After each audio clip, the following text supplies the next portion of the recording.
I was eating at this restaurant when I suddenly noticed something really weird. The restaurant got surrounded by a bunch of police cars out of nowhere.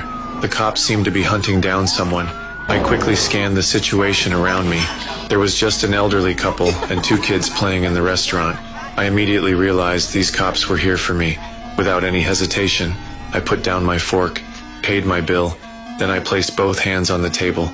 Right at that moment, 2 fully armed officers burst through the door. Police! Don't move! Don't move! Don't move! Don't move! You're gonna slide out from behind that booth, nice and slow. Do it now! They had no idea I was actually a retired major. I could have easily taken them out, but I chose to stay quiet. I cooperated and raised my hands. I wasn't scared of these 2 motherfuckers. I had just arrived in this unfamiliar small town. I was planning to get familiar with the place first. The cops escorted me to the police station. A female officer came over with a registration form.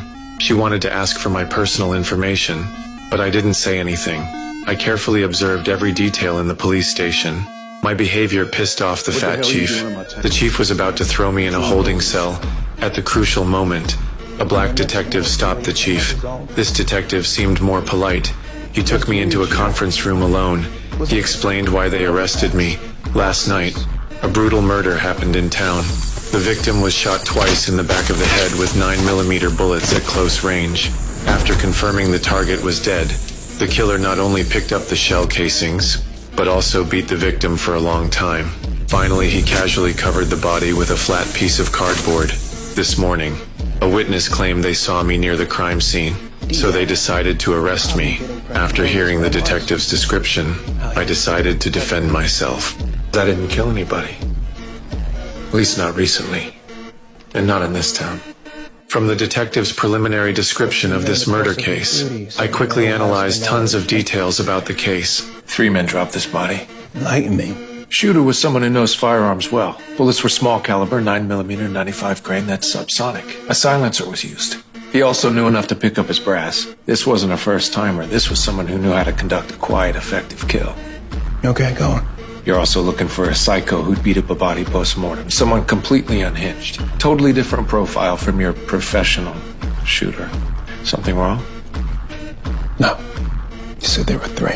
Your psycho isn't suddenly going to be rational enough to know he has to hide the body, and your meticulous shooter isn't going to do a sloppy job with roadside cardboard. Though the 3rd guy's so worried about getting out of there, he grabs some nearby debris and just lays it across the corpse. You said the victim was big, so most likely his feet were sticking out, and that's how he got spotted. Tall people never have enough room for their feet. Interesting theory. After hearing my analysis, the detective totally agreed with my reasoning, but he still questioned my motive for being at the crime scene this morning. I had to explain to him.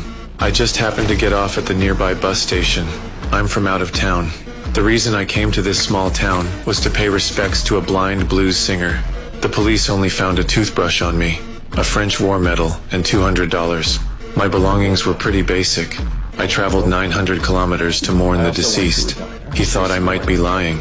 Therefore, until they found key evidence, they decided to detain me temporarily.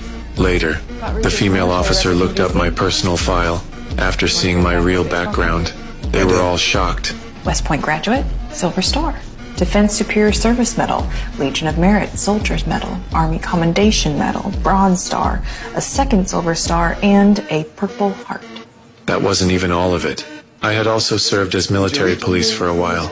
My record during service was pretty terrifying too. You want to hear his MP numbers? No. Over 150 closed cases, all successful prosecutions, more than 20 fugitives captured. What in God's name does a guy like that doing in Margrave? What's a guy like that doing in jail? Later, the police thought I had a pretty impressive background and amazing reasoning abilities. They wanted me to help them with the autopsy. When I saw the deceased's swollen hands from rubber allergies, my heart suddenly started racing uncontrollably. Then, I didn't wait for the coroner to finish talking. I directly stated information that even the coroner didn't know. Killers must have worn some kind of polyvinyl protective suit to keep blood DNA off themselves. The victim grabbed it in the struggle, causing his fingertips to swell in a histaminic reaction.